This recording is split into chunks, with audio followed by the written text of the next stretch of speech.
오늘 말씀 간단히 보겠습니다.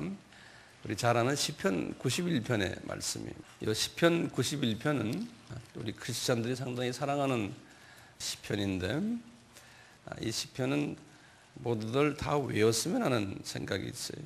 한꺼번에 외우긴 힘드니까 한 절 한 절씩. 제가 읽겠습니다. 지존자의 은밀한 곳에 거하는 자는 전능하신 자의 그늘 아래에 거하리로다. 내가 여호와를 가리켜 말하기를 저는 나의 피난처요 나의 요새요 나의 의뢰하는 하나님이라 하리니 이는 저가 너를 새 산양꾼의 올무에서와 극한 연병에서 건지실 것이미로다. 저가 너를 그 깃으로 덮으시리니 내가 그 날개 아래 피하리로다. 그의 진실함은 방패와 손방패가 되나니 너는 밤의 놀램과 낮에 흐르는 살과 흑암 중에 행하는 연병과 백주에 황폐케 하는 파멸을 두려워 아니하리로다. 천인이 내 곁에서 만인이 내 우편에서 엎드려지나 이 재앙이 내게 가까이 못하리로다. 오직 너는 목도하리니 악인의 보응이 내게 보이리로다. 네가 말하기를 여호와는 나의 피난처시라 하고 지존자로 거처를 삼았으므로 화가 내게 미치지 못하며 재앙이 내 장막에 가까이 오지 못하리니 저가 너를 위하여 그 사자들을 명하사 내 모든 길에 너를 지키게 하심이니라.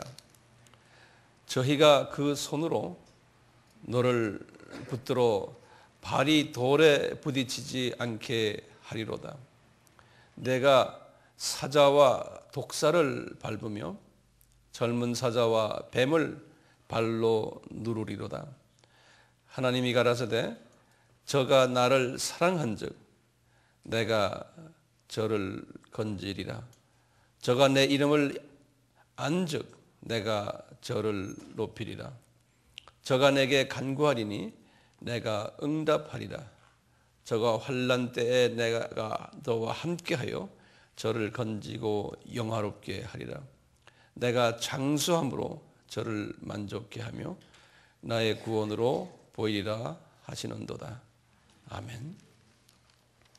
이 91장은 크리스찬들이 아주 좋아하는 장이에요. 아주 좋아하는 장인데 이 장에서 나오는 이 약속을 우리가 우리 걸로 만들려면은 조건이 있어요. 이 조건이 여기에 이렇게 적혀 있는데요. 그 조건이 우선 보세요. 1절을 보시면 거기에 조건이 있고요. 또 다른 데 있어요. 보세요. 지존자의 은밀한 곳에 거하는 자는 전능하신 자의 그늘 아래 거하리로다. 이것도 조건 중에 결론적인 조건이지만 구체적인 조건은 아니에요. 구체적인 조건은 어디에 있어요? 14절에 보세요.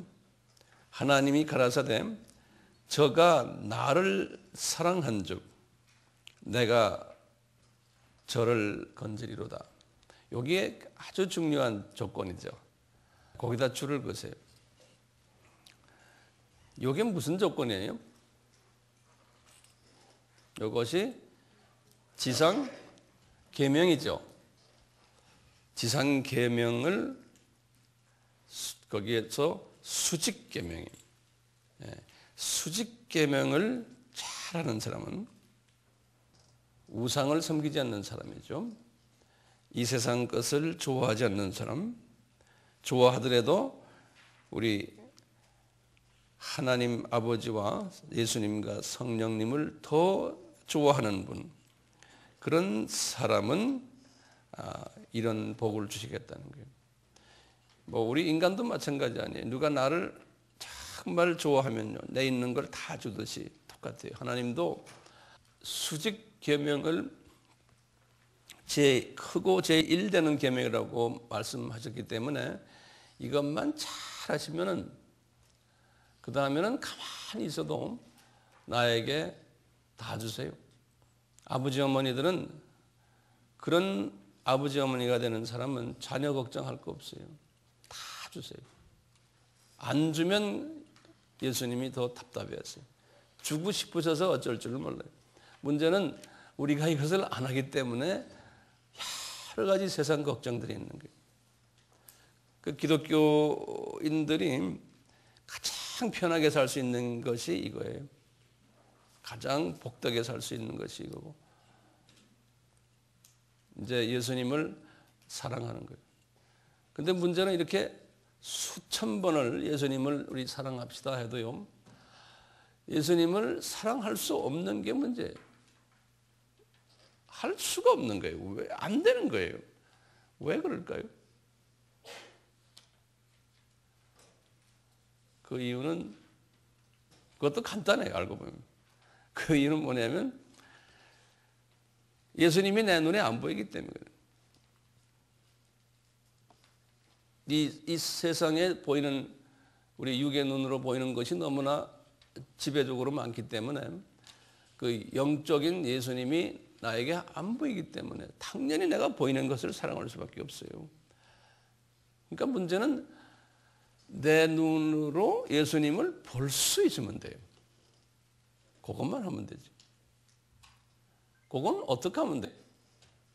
크리스천 라이프는 어떻게 보면 심플해. 굉장히 단순해. 예수님을 볼 수 있는 것은 심플하잖아요. 우리 마태복음 5장 몇 절이었죠? 8절이었죠. 마음이 순수한 자는 하나님을 본다 그랬거든요. 요 말씀 순서대로 외우시는 게 좋겠죠. 항상 이 말씀을 외우시고 말씀을 묵상하시는 게 좋아요. 예. 그럼 문제는 뭐냐? 하나님을 볼 수 있으려면 내 하트가 순수해져야 돼. 근데 세상이 지금 복잡하니까요. 우리가 사회생활을 하면서 여러 가지 상처들 받고 또 가정 문제도 많이 우리에게 상처를 주는 것들이 많고 뭐 인간관계에서도 그렇고, 그래서 현대인들이 이 마음의 상처가 많기 때문에 특히 현대인 크리스찬들이 예수님을 보지를 못해요. 이것이 너무나 복잡하니까, 마음이 복잡하니까. 그래서 이것을 제거시키면 되죠. 그것도 한꺼번에는 안 되지만요, 조금씩 이것을 제거시키는 방법을 예수님이 우리에게 주신 게요, 유월절 음식이에요. 유월절 음식. 그래서 유월절 음식을 먹으라고, 이거는 영원한 규례라 그러시고요, 나중에 예수님께서 성만찬 하실 때 이것은 내 살이고 내 피다 그랬잖아요. 그래서 이것도 내가 올 때까지 계속 먹어라. 왜?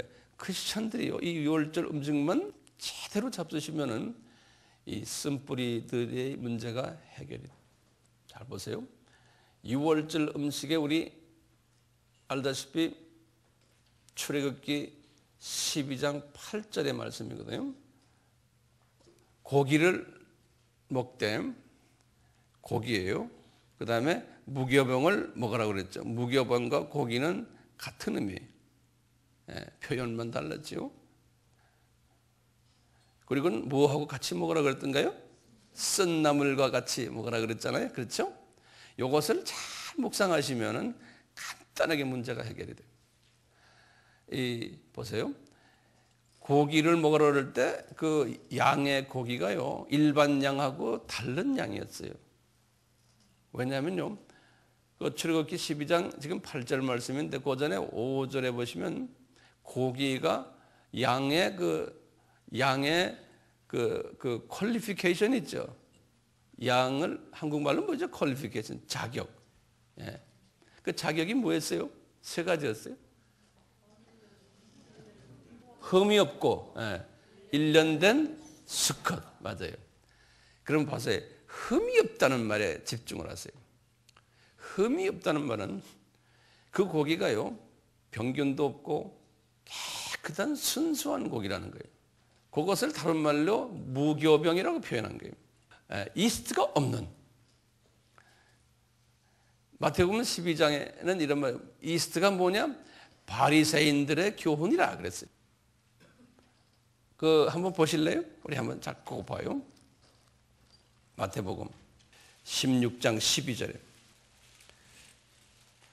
그제야 제자들이 떡의 누룩이 아니요 바리새인과 사두개인들의 교훈을 삼가라고 말씀하신 줄을 깨달으니라. 거기 보면 누룩이 뭐냐 그럴 때 6절에 보시면 예수께서 이르시되 삼가 바리새인과 사두개인들의 누룩을 주의하라 하셨거든요. 그 누룩은 소위 종교인들인데요. 이분들인데 이 바리새인은 어떤 분들이냐면 구약을 철저하게 알면서 율법주의의 그 정통한 사람들이죠. 이와 반대로 사두개인은 오늘날 같으면 자유신학을 하는 사람들. 그러니까 극과 극인 사람들이. 이 사람들은 부활도 믿지 않았던 분들이거든요. 예수님의 부활, 또 사람의 부활도 사두개인들은. 이렇게 그 누룩이 들어있는 빵이라는 것은요, 성경 공부를 하나, 말씀을 들으나, 말씀을 묵상하나, 말씀이 순수함이 없어지고요, 그 안에 잡다한 이야기거리들, 철학 이야기들 또는 사회 이야기들, 기타 등등 그 말씀을 더 이해시키기 위해서 잡다한 그 누룩들을 집어넣다 보니까 그 주종이 변화되는, 그 본질이 변화되는 그러한 말씀들, 그런 말씀 먹으면 안 된다는 거예요. 아주 순수한 하나님의 말씀만 먹어야 된다는 거예요. 그래서 우리가 그 연습 지금 하고 있잖아요. 이 말씀을 우리가 이렇게 먹으면요, 다시 말하면요, 그 흠없는 어린 양의 그 살, 다시 말하면 무교병이, 순수한 말씀만 먹어야 되는 거예요. 이 말씀을 먹으면 우리가 자연식을 먹는 것처럼 우리 몸이 건강해지는 거죠.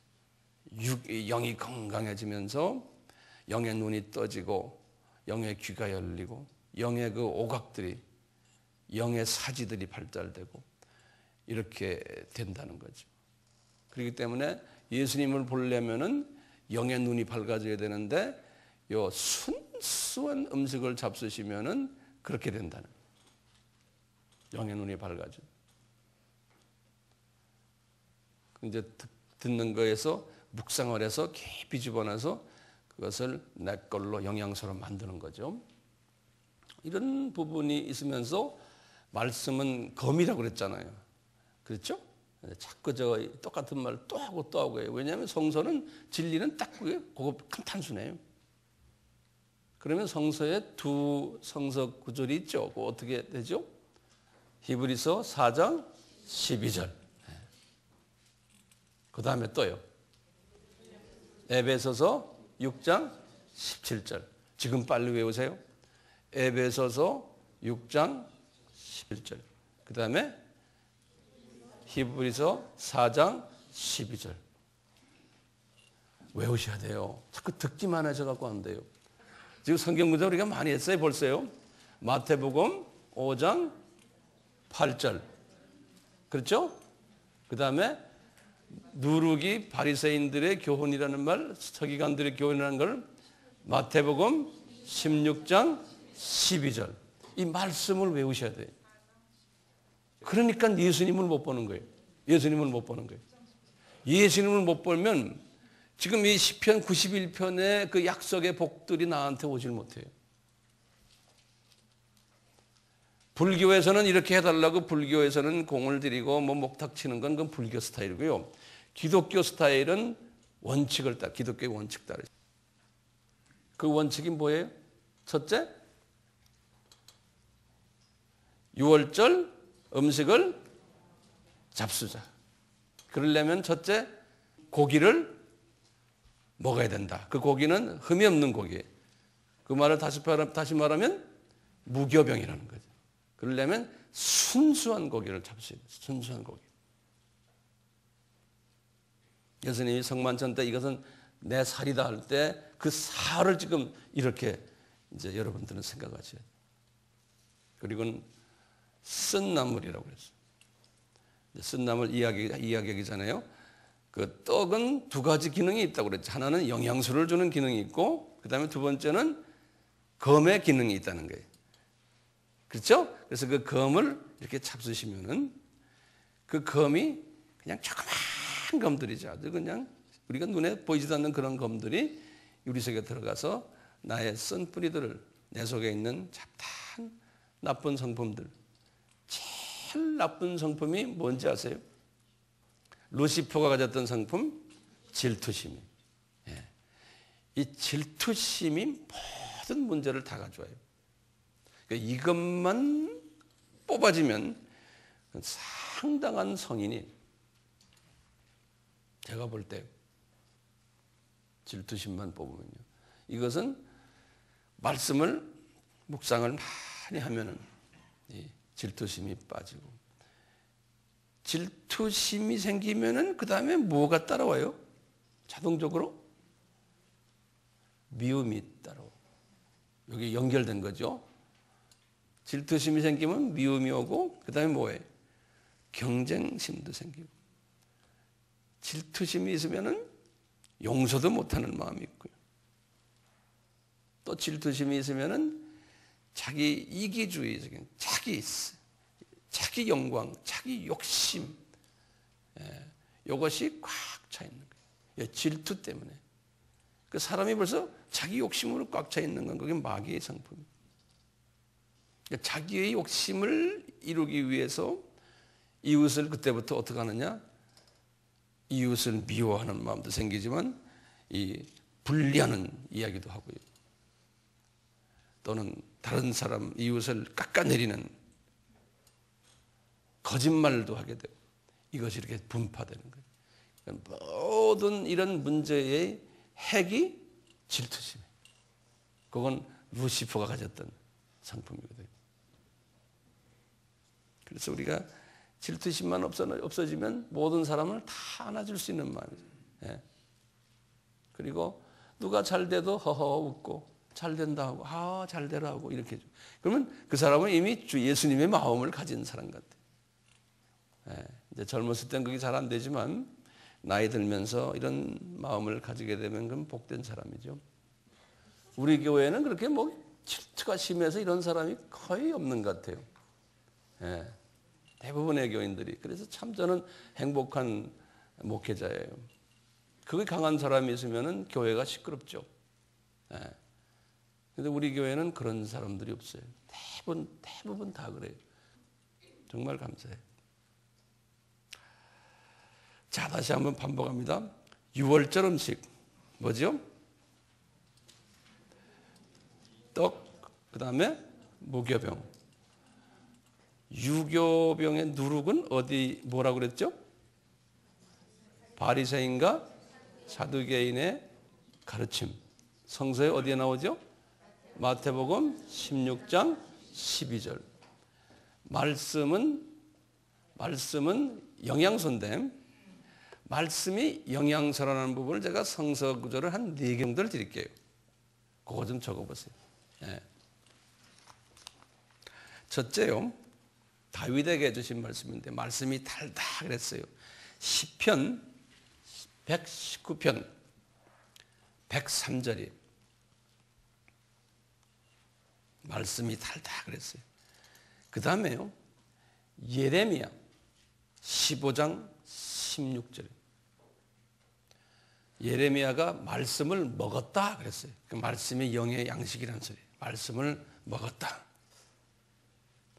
그 다음에 에스겔이 두 군데서 말씀이에요. 에스겔 2장 9절. 이 두루마리, 구약의 두루마리를 그분이 잡수셨어요. 두루마리는 말씀에 그 말씀 적혀 있는 그 종이거든요. 그분이 잡수셨다 그랬어요. 그리고는 에스겔서 3장 3절에 그 달기가 꿀 같다 그랬어요. 그 성서에서 이런 4군데에서요, 말씀이 우리의 그 영의 음식인 것을 말해주고 있어요. 영의 음식을 먹으면 어떻게 되죠? 영의 오각이 발달되죠. 첫째, 이 영의 시각이, 영의 시각, 영의 이 청각, 하나님의 음성을 이제 듣게 되는 거죠. 그리고 촉각, 영적 감수성, 후각, 냄새 맡는 거죠. 그 다음에 미각,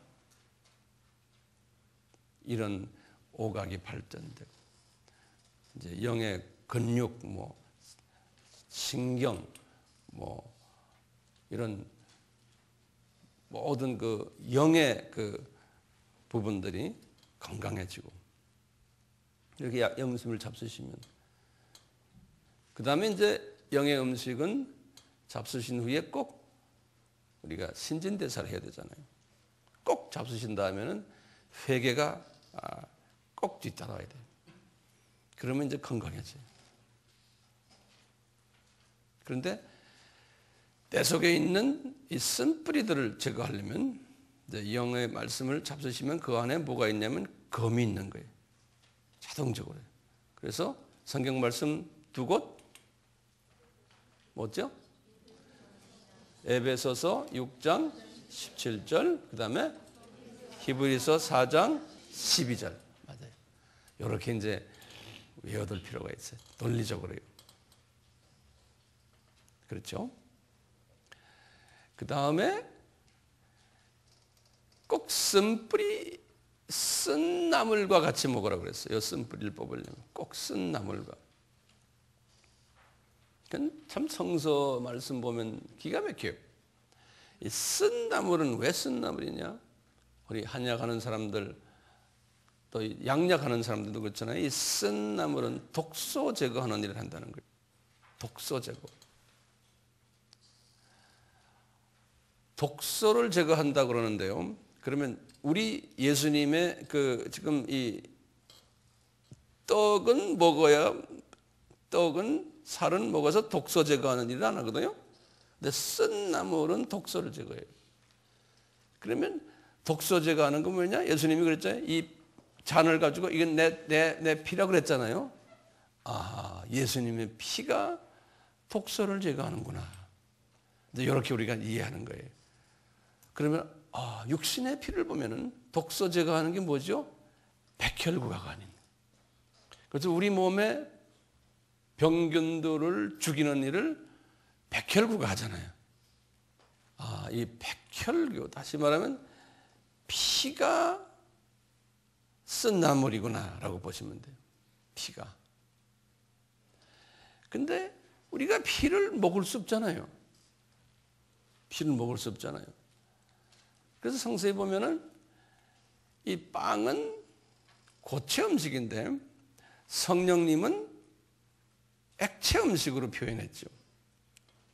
그래서 이 액체 음식이 이 피구나라고 생각하시면 돼요.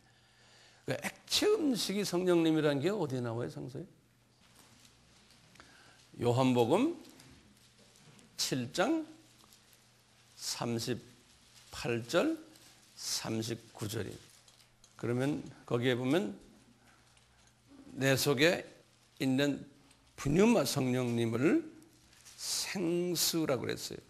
생수. 내 속에 계신 푸뉴마 성령님. 그래서 그 생수가 예수님의 보혈이라고 생각하시면 됐겠어요. 네.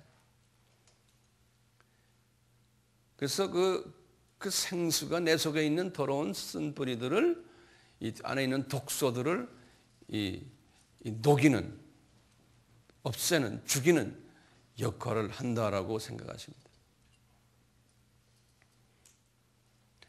그러니까 우선 우리 크리스찬들은 다 성령님이, 푸뉴마 성령님이 우리 속에 계시잖아요.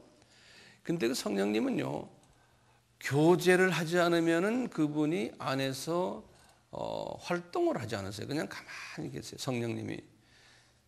그렇기 때문에요, 우리 그 고린도후서 13장 제일 마지막 절에 그 사도 바울이 축도의 말이 있죠. 그래서 우리 목사님들이 예배 끝날 때 축도하잖아요. 그 축도에서 예수 그리스도의 은혜와 하나님 아버지의 사랑과 그 다음에 뭐예요? 성령님의 교제와 펠로십이라고 그러거든요. 그러니까 다시 말하면 내 속에 계신 분이와 성령님과 내가 교제를 해야 된다는 거예요. 이분가요? 교제를 하는데 교제를 어떻게 합니까? 보이지도 않는데. 그래서 믿음은 바라는 것들의 실상이라고 항상 말하듯이요. 히브리서 11장 1절에 믿음의 눈으로 내 속에 계신 분이와 성령님을 이렇게 보는 연습을 하세요. 느끼는 연습을 하세요. 그리고는 그 성령님과 교제를 하세요. 그러면 이분이 안에서 응답을 하세요. 그래서 아침에 일어나시면 안녕하세요 성령님. 성령님. 그러면 내 속에 있는 성령님을 이렇게 보시면서 교제를 하세요. 그리고 어제 제가 아무개를 좀 미워했는데 마음속에 기분 나쁘시죠? 성령님 죄송합니다. 죄송합니다 한마디 하면 끝나는 거 아니에요? 이분에게 성령님이 어제 내가 잡다한 잡생각들 했는데 죄송해요. 입으로 열 필요도 없어요. 생각만 해도 되는 거예요. 왜요? 기도는 꼭 입으로만 하는 것만이 기도가 아니잖아요. 그것도 성서에 어디 나와요? 에베소서 3장 20절을 보세요. 한번 열어보셔야 돼요. 열어보시고 동그라미 쳐놓으시고. 그 사도 바울이 깨달은 거거든요. 3장 20절이에요. 우리 가운데 역사하시는 능력대로 우리의 온갖 구하는 것이나 생각하는 것에 더 넘치도록 능히 하실 이에게. 입으로 구하는 게 있고 그 다음에 생각하는 게 있어요. 이제 willpower로 나의 의지 가지고요. 이 엄청난 그 메디테이션 우리가 묵상한다는 것은 생각하는 거예요. 깊이 생각하는 거거든요.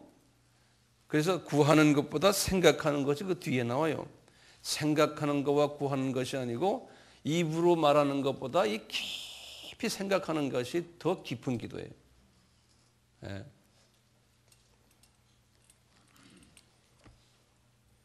그러니까 이거는 아무 때나 할 수 있죠. 네. 뭐 전철에 앉아서도 예수님, 내 속에 있는 성령님, 제가 어제 아무개한테 좀 실수한 말을 했네요. 그 말만 해도 벌써 미안하다는 소리 아니지? 그렇죠? 미안하다고 말 안 해도 그랬네요. 하면 벌써 성령님이 안에서 내 속에 있는 그 실수하도록 만드는 내 성품이 슬슬슬슬 이제 녹아나기 시작하는 거예요. 그래서 이 성령님과 대화를 하세요. 우선 이 내 속에 있는 성령님과 이놈을 내 하트를 순수케 만들려면 할 수 있죠. 네, 할 수 있죠. 그것만이 아니고 오순절 때 주신 파라클레토스 성령님도 있잖아요. 내 바깥에 계신 성령님. 이 성령님은 내가 나에게 들어오시도록 내가 초청을 해야 된다고 그랬잖아요. 그렇죠? 그래서 파라클레토스. 그건 다 아시잖아요. 파라는 내 옆에 내 바깥에 계셔서 나와 같이 다니시는 분. 클레토스는 초청을 받기를 원하시는 분. 그래서 합해서 파라클레토스. 그러니까 이분은 우리가 초청을 해야 돼. 그래서 오순절 다락방에서도 10일 동안 기도하면서 초청을 했잖아요. 이분은 나한테 4가지로 오신다고 그랬죠. 첫째, 불같이, 바람같이, 빛같이, 그 다음에 비둘기같이. 다시 해요. 불같이, 바람같이. 그거는 성서에 어디 나와요? 사도행전 2장 3절 4절에 나와요. 바람같이, 불같이. 그 다음에 세 번째는 비둘기같이는 어디 나와요? 마태복음 3장 16절에 요단강에서 세례 받으실 때. 그 다음에 빛같이는 사도 바울이 담메색에서 빛을 받았잖아요. 사도행전 9장 3절인가 그래요. 이렇게 조직적으로 외우세요. 그래서 성령님, 파라클레토 성령님, 나에게 빛같이 임해주세요. 바람같이 임해주세요. 비둘기같이 임해주세요. 또 불같이 임해 주세요. 이렇게 이제 이분에게 부탁드립니다. 그러면 임해 주세요 말만 하지 마시고 이 영적 촉감으로 지금 성령님이 나에게 이렇게 임하시는 것을 내가 느끼는 거예요. 촉감을 가지고. 그리고는 여기 임하니까 그 다음엔 뭐라고 부탁드려야 돼요? 들어오십시오. 그래요. 나에게 임하십시오. 그 다음에 들어오십시오. 그러면 들어오시는 것을 내가 느끼는 거예요. 성령님이 빛으로, 바람으로, 비둘기로 또는 불로 이렇게 임하시는 것을. 그렇기 때문에 우리가 막 말하는 것보다요, 이렇게 깊이 묵상하는 게 상당히 도움이 돼요. 그러면 이분이 이렇게 들어오셔서 내 속에 있는 이 더러운 것들을 지금 말씀드렸는데 그런 모습으로 바람으로, 빛으로, 비둘기로, 불로 이렇게 태우시는 거예요. 또는 씻어내시고 바람으로 쳐내시고 빛을 쪼여가지고 그냥 완전히 그냥 싹 그냥 없애버리고 이렇게 쭉 하시는 거예요. 그게 성령님과 교제하는 거예요. Fellowship of the Holy Spirit. 성령님과 교제하는 거예요. 그렇게 하면은 이 문제가 해결되는 거예요. 서서히 내가 이제 성화되는 거죠. 이렇게 되는 사람은 이게 어느 정도 조금씩 정리가 되면 이 속이요, 영의 눈이 떠지는 거예요. 마태복음 5장 8절이죠. 그렇죠? 영의 눈이 떠지면서 지존자의 은밀한 곳에 내가 기도 속에서 들어가게 되고 보좌 기도를 하게 돼요. 그리고는 예수님이 옆에 보이시니까 그 예수님을 인격적으로 사랑할 수 있게 돼요. 이런 사람에게는 예수님이 너희들에게 주는 약속이 여기 있다는 거예요. 내가 너의 피난처요, 내가 너의 요새요. 왜냐하면 이분이 천사들을 통해 가지고 나를 탁 덮어주는 거예요. 이 사냥꾼의 올무가 우리 주변에 우리 삶 속에서 많이 올 수 있거든요. 그럴 때도 극한 연병에서도 우리를 건진다는 것은 그 속에 우리가 들어간다는 거예요. 들어가 있지만 그 안에서 탁탁 건져내신다. 우리가 자녀를 사랑하시려면 우리 자녀에 대해서 걱정 많이 하지 마시고요. 내가 먼저 예수님을 가까이 이렇게 하시는 연습을 하시면 주님이 그런 사람들의 자녀들은 주님이 내가 천대까지 사랑한다고 그랬어요. 크리스천들 중에서 이렇게 하지 않으면은 출애굽기 20장에 10계명을 주시면서 그랬잖아요. 이 수직 관계를 하지 않으면은 네 자녀들을 3대에서 4대까지 내가 은혜를 베푸지 않겠다 그랬어요. 아시죠? 한번 또 보실래요? 한번 봅시다. 이 눈으로 봐야 돼. 듣긴 들었지만 출애굽기 20장 보세요. 4절 보세요. 출애굽기 20장. 이게 정말 심각하게 보셔야 돼요. 정말 여러분들 자녀들을 사랑하시려면 나 때문에 자녀들이 내 손자 손녀들이 증손자까지 4대까지 내려가면서 하나님의 은혜를 받지 못하면 그게 얼마나 우리가 우둔한 짓 한 거예요? 보세요. 이건 예수님이 여호와 이름으로 약속하셨기 때문에 이건 철저하게 이게 이행되거든요. 보세요. 3절 보세요. 너는 나 외에는 다른 신들을 내게 있게 말지어다. 너를 위하여 새긴 우상을 만들지 말고 또 위로 하늘에 있는 것이나 아래 땅 아래에 있는 것이나 땅 아래 물속에 있는 것이 아무의 형상이든지 만들지 말며 그들에게 절하지 말며 그들을 섬기지 말라. 나 여호와 너희 하나님은 질투하시는 하나님이라고 거기다 줄을 좀 써놓으세요. 질투하시는 하나님이신즉 나를 미워하는 자의 죄를 갚되 아비로부터 아들에게로 3, 4대까지 이르게 하겠다는 거예요. 예. 3대, 4대까지. 심하면 4대까지. 예. 그리고는 6절 보세요. 나를 사랑하고 내 계명을 지키는 자에게는 1000대까지 은혜를 베풀겠다는 거예요. 여기 보면 분명히 은혜라고 그랬어요.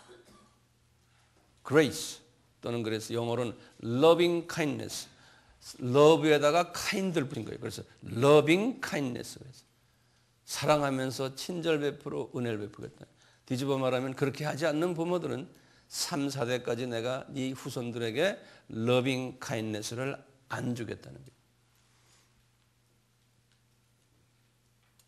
그러니까 아무리 좋은 학교를 다니고 아무리 돈 많이 벌어도 어디가 잘 풀리지가 않는 거예요. 예수님이 loving kindness를 안 붙이니까 뭐 잘 풀리지가 않는 거예요. 돈 많이 벌고 출세했는데도 그 가정이 항상 깨지고 불편하고 어디가. 예수님 가까이 만나려고 애를 쓰고 기도원에 그냥 자주 가서 금식해도 가까이 만나주질 않는 거예요. 예수님이. 왜 그럴까요? 너희 아버지 때문에, 너희 엄마 때문에, 네 할아버지 때문에, 네 징조 할아버지 때문에. 왜? 예수님이 분명히 말씀하셨거든요. 그러니까요. 거꾸로 말하면요. 우리가 이런 부분들 잘 해결하고는 예수님을 사랑해요.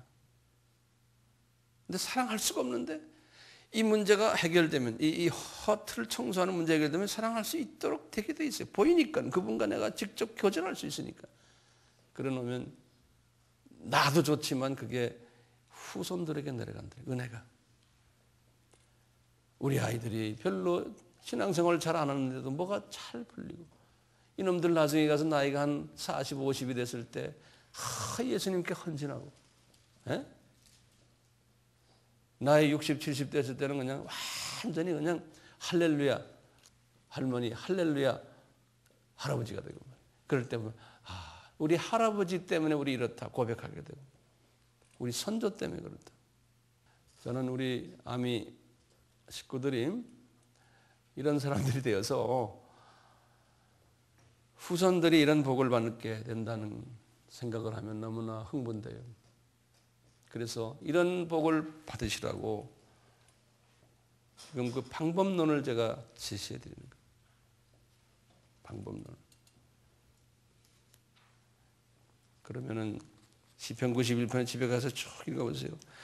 그런 사람에게는 10절 보시면 화가 내게 미치지 못하며 재앙이 내 장막에 가까이 오지 못하리니 저가 너를 위하여 그 사자들을 명하사 보호천사들을 명하사 내 모든 길에 너를 지키게 하고 모든 길에 너를 지키게 하고 저희가 그 손으로 너를 붙들어 발이 돌에 부딪히지 않게 하리니 공격을 받고 어려움이 있어도 떨어질 때는 살짝 떨어지게 하시고 내가 사자와 독사를 밟으며 젊은 사자와 뱀을 발로 누리리라. 우리가 텔레비전을 봐도 웹사이트를 들여다봐도 뭐 여러 가지 그냥 잡다한 음란물들이 들어와도 그것을 내가 다 이길 수 있는 힘이 생겨. 우리 후손들이 또 그렇게 되는 거예요. 또 우리 후손들이 그렇게 되는 거예요. 세상은 점점 더 악한 일들이 우리 후손들에게 이제 많이 보여질 텐데 그것을 이길 수 있는 힘. 그놈들을 발로 밟는 힘들이 어디서 나오느냐? 이 부모님들이 예수님을 사랑할 때. 왜냐하면 이분이 우리를 만드실 때 자기에게 찬양을 드리라고 영광을 드리라고 우리를 만들었는데 우리가 잡다하게 딴 놈에 더 신경 많이 쓰는 거예요. 피조물들에게. 돈에 신경 쓰고 뭐 권력에 신경 더 많이 쓰고 뭐 잡다한 것에 하루 24시간에 23시간 50분을 거기에만 신경 쓰고 잠깐 자기 전에 예수님 감사합니다. 한번 한 10초 예수님을 잠깐 만나고 가는. 이럴 때 이 예수님이 생각엔 야 임마 너 나를 어떻게 생각하냐. 나는 질투하는 하나님이다. 내가 너 만들 때 무슨 목적으로 만들었는데 네가 이런 짓 하느냐. 네 관심이 다 딴 데 있구나 이놈아. 화가 나시니까 그러죠. 이분의 자존심을 건드리시니까요. 근데 크리스찬들이 이분의 자존심을 많이 건드렸어요. 구약에 보면 구약에 있는 하나님의 사람들이 우리 나오잖아요. 솔로몬 이후에 남북에 왕 40명 있었잖아요. 그걸 우리가 그림자로 우리에게 보여주는 거거든요. 하나님의 자녀들이 대부분의 하나님의 자녀들이 다 딴 것을 생각한다는 하나님의 자녀인데도요. 그분들이 다 애굽에서 나온 사람들이거든요. 그것을 신약에서 보여줬어요. 그러니까 신약에 있는 크리스찬들도 거기 보면 40명 중에 완전히 우상을 안 섬기고 예수님만 섬겼던 분이 2명이었거든요. 그러니까 5%예요. 나머지 절반 50% 했던 분들이 7명이거든요. 그 여기 17%예요. 그 둘 합하면 20한 몇 프로예요. 그러니까 크리스찬 전체 중에서 정말 예수님만 섬기려고 하는 사람이 약 한 20% 플러스 마이너스로 성서에서는 우리에게 이렇게 보여주고 있어요. 그 데이터를 그대로 또 오순절 다락방 사건에서도 그대로 보여줘요. 600여 명 보고 너희들 떠나지 말고 다락방에서 기도해라 했는데 600명 중에서요 120명만 순종했어요. 거기 딱 20%예요. 그걸 보면은 그래도 예수님을 깊이 사랑하려고 애쓰는 사람이 약간 전체 기독교인 중에 20%는 되는구나. 나중에 80%는 아니구나 라고 보시면 될 것 같아요. 그분들 보고 80%를 보고 왜 그러냐 그렇게 할 수도 없어요. 왜 성서에서는 그렇게 할 것이다 라고 예언했기 때문에. 왜? 우리는 피조물이기 때문에. 우리 피조물들은 눈에 보이는 여기에 신경 쓰게 돼 있어요. 눈에 보이는 여기에 모든 우리의 생각이 가게 돼 있어요. 예수님은 이미 우리가 피조물이기 때문에 그걸 아시거든요. 근데 그 안에 은혜를, 그건 내가 잘나서가 아니고 예수님께서 은혜 베푼 사람들이 있는데 그 사람 한 20% 정도는 내가 은혜를 베푼 사람들이다. 왜? 그 사람들을 써서 우리 주님이 원하시는 지상 명령을 해야 되거든요. 나가서 복음을 전해야 되거든요. 그것까지 예수님 오시기 전까지. 그런 사람들은 주님이 딱 골라가지고 그 20% 손에다 집어넣어 주신 거예요. 그러니까 이건 은혜구나. 제가 이런 설교를 여러분들에게 할 수 있는 건요. 우리 아미 공동체 사람들이 제가 이렇게 말하는 것을 이해를 하고 순종하려고 노력하는 사람들이기 때문에 제가 이런 말을 하는 거예요. 그렇지 않은 걸 이런 말을 어디 딴 교회 가서 할 수가 없어요. 왜? 재미가 없고요. 기분 나빠해요. 어떻게 목사님 20%? 근데 우리 교회에서는 이렇게 말하면 기분 나빠하는 사람 없죠? 한두 사람 있을 줄은 몰라요. 없다고 생각하기 때문에 제가 마음 놓고 이야기하는 거예요. 그러니까 우리 이 그룹이 우리는 그 20% 속에 다 들어오기를 저는 바라고 또 20% 속에 아마 들어왔을 것 틀림없어요. 그런 사람 아니면 저희 교회에 보내주질 않아요, 주님.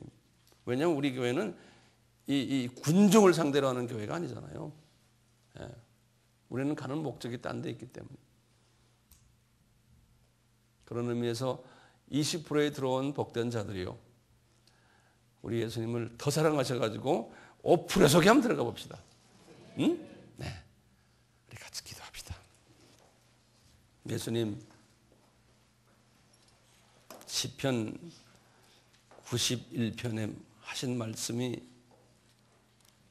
그대로 우리 모두에게 해당되는 말씀이 되기를 간절히 소원합니다. 예수님 한 사람 한 사람 안수해 주시고 만져주시고 이 말씀대로 그대로 우리의 삶 속에서 지금 믿음은 없지만 우리 남편이나 내 처의 삶 속에서 또 우리 자녀들의 삶 속에서 이 말씀이 그대로 현실화되는 복을 허락해 주시옵소서. 특별히 우리 아미 공동체에 주님이 보내주신 귀한 아들들, 딸들 한 사람도 예외 없이 시편 91편의 복이 통째로 우리의 것이 되도록 은혜 베풀어 주시옵소서. 그래서 이 은혜를 받은 저희들이 내 것으로만 간직하지 않고 예수님을 사랑하기에 우리 제2계명인 이웃을 사랑하고 그 이웃은 내 민족만이 아니고 모든 족속들을 사랑하는 넓은 예수님의 마음을 우리에게 주셔서 이 수평 사랑을 펼쳐나가는 그 일들을 저희들이 계속할 수 있도록 은혜 베풀어 주시옵소서. 이러기 위해서는 우리들에게 육신의 건강 주시고 마음의 건강 주시고 물질 주시고 사업에 어려움 당치 않도록 주변에 돕는 자들을 붙여서 돕게 하시고 불가능하다 할 때 가능한 것을 보여주시고 소망이 없다 할 때 소망이 있음을 경험케 만들어 주시옵소서. 특히 이 마지막 때에 주님께서 하신 말씀, 기근이 오고 병이 많아지고 경제가 어려워지고 모든 사회적인 불법들이 여기저기에서 일어난다고 주님이 말씀하셨는데 우리는 주님을 사랑하기에 이런 모든 어려운 가운데서도 우리는 독수리가 폭풍을 치고 올라가듯이 우리는 그 경험을 할 수 있도록 은혜 베풀어 주시옵소서. 예수님의 이름으로 기도드리옵나이다. 아멘.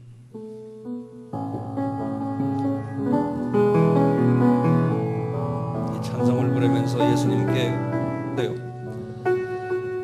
그러시면 내 속에 있는 이 더러운 것들이 서서히 빠지면서 예수님을 볼 수가 있어요.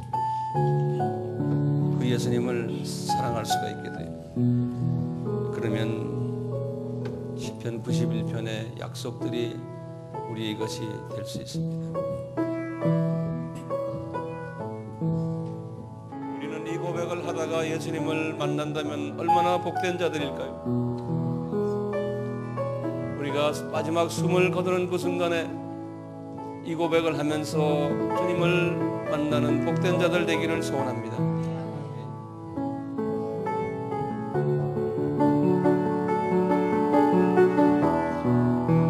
그 모습을 우리 자녀들이 보기를 원합니다. 우리 자녀들도 그 모습대로 따라오기를 원합니다.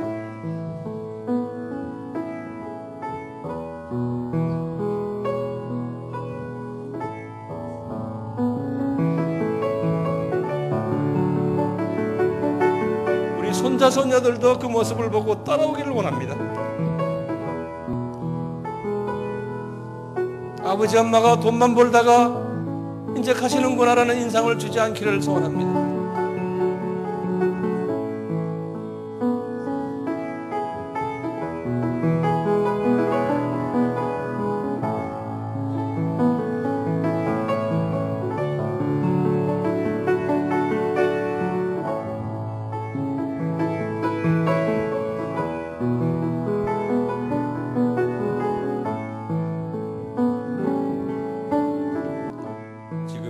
예수 그리스도의 무한하신 은혜와 하나님 아버지의 극진하신 사랑하심과 성령님의 교제하심이